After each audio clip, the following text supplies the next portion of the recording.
Standard 9 और 10 के पाठ्यक्रम में सूर्य के पद एक चैप्टर है जो कि अत्यंत महत्वपूर्ण है और यह काउंसिल के बोर्ड एग्जाम में निश्चित तौर पर आता है। इसलिए मैं अपनी भरपूर प्रयास के द्वारा आप सबों को हर शब्दों का अर्थ बताते हुए प्रयास की हूँ कि आप अच्छी तरह इसको समझ लें ताकि आप अच्छे से अच्छे अंक प्राप्त कर सकें।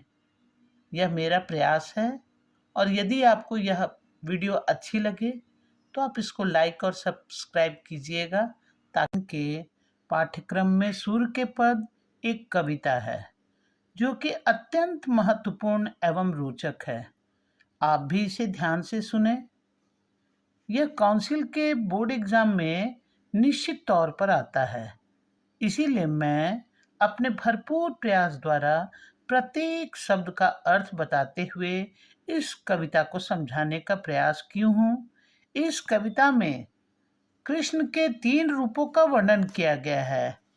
पहले पद में जब वे पालने में झूल रहे हैं, दूसरे पद में जब वे घुटनों के बल चलने योग्य हो गए हैं और तीसरे पद में जब वे काफी समझदार हो चुके हैं और खिलौने से खेलने योग्य हो गए हैं। अब मैं पहले पद को अर्थ सहित समझा रही हूँ, आप ध्यान से सुने। यशोदा हरि पालने झुलावे। यशोदा माता यशोदा, हरि मतलब कृष्ण, पालने मतलब पालने में, झुला रही है। माता यशोदा कृष्ण को पालने में झुला रही है। हल रावे दुल राई मल हावे जोई सोई कुछ गावे।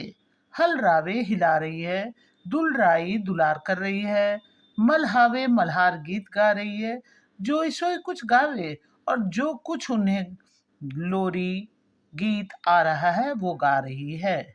मेरे लाल को आओ निंदरिया काहे ना आनी सुआवे। ऐ नींद तुम क्यों नहीं मेरे लाल को आकर सुला रही हो। तू काहे नहीं बेगही आवे। बेग मतलब तेजी से। तू काहे नहीं बेगही आवे तो को कान्ह बुलावे। तुम क्यों नहीं तेजी से आ रही हो, तुमको मेरा कान्हा बुला रहा है। कबहू पलक हरी मूंद लेत है, कबहू अधर फरकावे। अब कृष्ण ये समझ गए हैं कि माता यशोदा चाह रही है कि हम जल्दी से जल्दी सो जाएं। इसीलिए वो क्या कर रहे हैं, अपनी पलक को मूंद ले रहे हैं, यानी अपनी आंखों को बंद कर रहे हैं, जिसके कारण उनके ओठ भी फड़क रहे हैं। कबहू पलक हरी मूंद लेते हैं, यानी कृष्ण कभी अपने पलकों को मूंद ले रहे हैं यानी बंद कर ले रहे हैं। कबहू अधर फरकावे और कभी उनके ओठ जो है फड़क रहे हैं। अब माता यशोदा सोच रही है कि हमारा लाल सो गया है। अब उसके लिए वो क्या कर रही है, सोवत जान मौन के रही।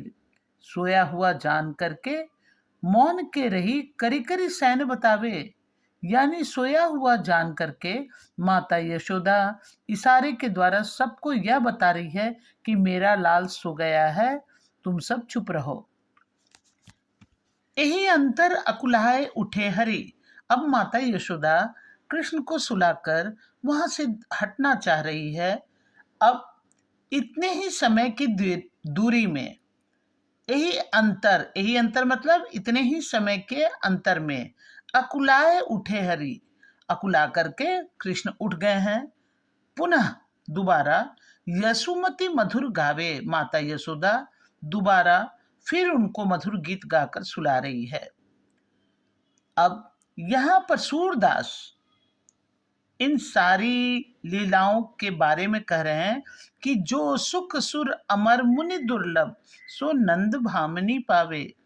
यहाँ पर सूरदास कह रहे हैं कि जो सुख ऋषि मुनियों के लिए भी दुर्लभ है, वो सुख नंद की भामिनी यानी नंद गोप की पत्नी, भामिनी पत्नी को कहते हैं, नंद की पत्नी माता यशोदा को प्राप्त हो रहा है। सेकेंड स्टेंजा खीजत। अब यहाँ पर कृष्ण के उठ जाने के कारण उनके आंख जो हैं नींद पूरी नहीं हुई है और उनकी आंख लाल लाल हो चुकी है। आपका भी यदि नींद पूरा ना हो और बीच में ही कोई उठा दे तो आप इसको महसूस किए होंगे कि आपकी आंख भी लाल हो जाती है। यहाँ पर भी कृष्ण की नींद पूरा न होने के कारण उनकी आंख लाल हो चुकी है और माता यशोदा उनके प्रिय, जैसे आपको भी आपका प्रिय भोजन दिया जाए ना, नींद पूरा ना होने पर तो आप भी उसको मन से नहीं खाइएगा। यहाँ पर कृष्ण के भी प्रिय माखन को माता यशोदा उनको खाने के लिए दे रही है, पर वो उसको भी प्रेम से नहीं खा रहे हैं। सेकंड स्टेंजा में है, खीजत जात माखन खात। खीजत मतलब झुंझलाकर, यानी झुंझलाकर कृष्ण माखन को खा रहे हैं। और नींद पूरा न होने के कारण अरुण लोचन, अरुण मतलब लाल, लोचन बोलते हैं आंख को, अरुण लोचन भौं टेढ़ी बार बार जमात। उनकी आंख लाल है, भौं टेढ़ी है और बार बार यौन ले रहे हैं, यानी बार बार जम्हाई ले रहे हैं। अब थोड़े बड़े हो गए हैं, घुटनों के बल चलने लायक हो गए हैं। अब माता यशोदा उनके पैर में घुंघरू, जिसको पैजनिया भी कहा जाता है, वो उनके पैरों में बांध दी है, जिसके कारण वो चल रहे हैं। तो क्या हो रहा है, आवाज हो रहा है, कबहू रुंझुन चलत घुटरन। जब वो घुटनों के बल चल रहे हैं तो उनके पैरों में बंधे पैजनिया या पायल या घुंघरू से रुनझुन की आवाज हो रही है। और धूल धूसर गात, अब घुटनों के बल चलने के कारण उनके हाथ और पैर दोनों में धूल लग चुका है, धूल से सना है। गात शरीर को बोलते हैं, यानी उनके शरीर जो है धूल से सना हुआ है। अब उनके बाल जो हैं वो उनके गले तक है, जिसके कारण जब वो झुक कर चल रहे हैं घुटनों के बल, तो उनके कान तक लटके हुए बाल उनके आंख के सामने आ जाता है, जिसके कारण वो अपने ही बाल को खींच लेते हैं, जिसके कारण उनके आंख में जल भर जाता है, आंसू। इस लाइन को सुनिए, कबहू झुक के अलग खींचत। कबहू मतलब कभी, झुक के मतलब झुक के, अलग बोलते हैं बाल को, खींचत मतलब खींच लेते हैं, यानी उनके बाल जो है घुंघरीले बाल हैं और उलझे हुए बाल हैं, जो उनके मुख के सामने आ गया है। अपने हाथ को बढ़ाकर वो आगे घुटनों के बल चल रहे हैं, तो अपने ही हाथ से अपने ही उलझे हुए बाल में उनका हाथ फंस जाता है और जिसे वो अपने हाथ को खींचते हैं। जैसे खींचते हैं तो बाल खिंचाने के कारण दर्द होता है और दर्द के कारण उनके आंख में आंसू भर जाता है। तो इसीलिए कहा गया है नैन जल भर लात, यानी आंख आंसुओं से भर जाता है।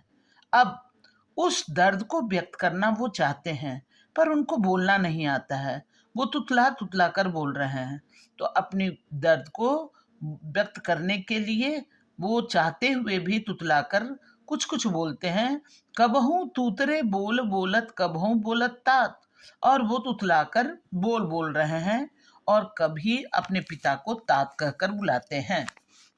अब सूरदास इस सौंदर्य को, उनकी अनुपम सौंदर्य को देखकर यहाँ पर वर्णन क्या किए हैं कि सुर हरि की निरखी शोभा निमिख तजतना मात। सूरदास कहते हैं कि हरि का जो ये अनुपम सौंदर्य है, इसको माता यशोदा एक पल एक क्षण के लिए भी त्यागना नहीं चाहती है। वो हर पल हर समय उनके सम्मुख रहना चाहती है, हर समय उसको देखते रहना चाह रही है। थर्ड स्टेंजा में अब वो और थोड़े बड़े हो गए हैं और आकाश में चंद्रमा को देखते हैं और चंद्रमा को देखकर खिलौना समझकर अपनी माता से वो उसको खिलौना रूपी चंद्रमा को मांग रहे हैं, और नहीं देने पर उनको तरह तरह का भय दिखा रहे हैं, तरह तरह का डर दिखाकर नहीं, कुछ कुछ कारण को नहीं करने के लिए कह रहे हैं कि मैया मेरी चंद्र खिलौना ले हों। ऐ माँ, मैं चांद रूपी खिलौना को लूंगा, और यदि तुम नहीं दोगी, धौरी को पै पान न करियो। धौरी बोलते हैं सफेद गाय को, पै बोलते हैं दूध को, और पान बोलते पीना। तो धौरी को पै पान न करियो, और सफेद गाय का दूध जो तुम रोज मुझे पिलाती हो, वह भी मैं नहीं पीऊंगा।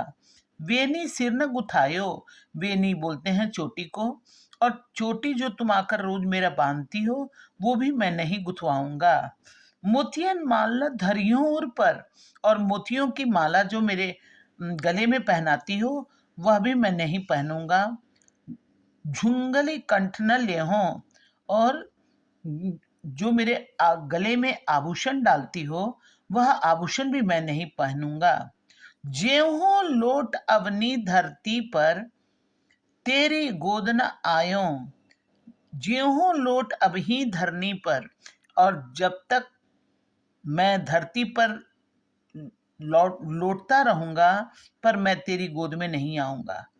कब तक लौटता रहूंगा? जब तक कि तुम मुझको चांद रूपी खिलौना नहीं दोगी। बच्चे, नन्हे बच्चे तो इसी तरह जिद करते हैं किसी चीज की मांग को पूरा करवाने के लिए। हरि यानी कृष्ण भी इसी तरह चांद रूपी खिलौना न मिलने के कारण माता यशोदा को ये तरह तरह के कि ये नहीं करवाऊंगा, ऐसा नहीं करवाऊंगा, ये सब कह रहे हैं। अब साथ में ये भी कह रहे हैं, लाल कहियो नंद बाबा को, तेरी सुत न कहियो, और मैं नंद बाबा का लाल कहलाऊंगा, तेरो सुत न कहियो, और तुम्हारा बेटा भी नहीं कहलाऊंगा। कान लाए कुछ कहती यशोदा, दाऊ ना ही सुनियो। अब माता यशोदा ये सोचने के लिए मजबूर हो गई कि बाप रे, ये तो खिलौना की मांग किया, और साथ ही साथ ये कह रहा है ये दूध नहीं पीऊंगा, चोटी नहीं गुथवाऊंगा, गले में माला नहीं पहनूंगा, आभूषण नहीं पहनूंगा, धरती पर लौटता रहूंगा, तुम्हारे गोद में नहीं आऊंगा, नंद बाबा का बेटा कहलाऊंगा, तुम्हारा बेटा नहीं कहलाऊं। अब एक माँ का नन्हा बालक है कि मैं तुम्हारा बेटा नहीं कहलाऊंगा, तो माँ निश्चित तौर पर चिंतित हो जाएगी। माता यशोदा भी ये बात सुनती है, तो वो भी थोड़ी व्यग्र हो जाती है, और क्या कहती है, कान लायो कुछ कहत, कान ले कृष्ण के कान के समक्ष अपने हाथों को ले जाकर धीरे से उसके कान में कुछ कहती है, ताकि जो दाऊ भैया हैं बलराम, वो ना सुन सके। क्या कह रही है? चंदा हूते अति सुंदर तो ही, और चांद से भी सुंदर तुम, तो ही मतलब तुमको, नवल दुल्हैया ब्याहो, नई नवेली दुल्हन से तुम्हारा ब्याह करा दूंगी। तुम चांद को देखकर परेशान हो रहे हो, इससे भी सुंदर नई नवेली दुल्हन से तुम्हारा ब्याह मैं करवा दूंगी। अब कृष्ण तो इसी ताक में थे, कहते हैं तेरी सौ, तेरी सौ मतलब तेरी कसम, प्रॉमिस, मेरी सुन मैया। अब तो मेरी बात सुनो मैया। क्या सुना रहा है हरि काना?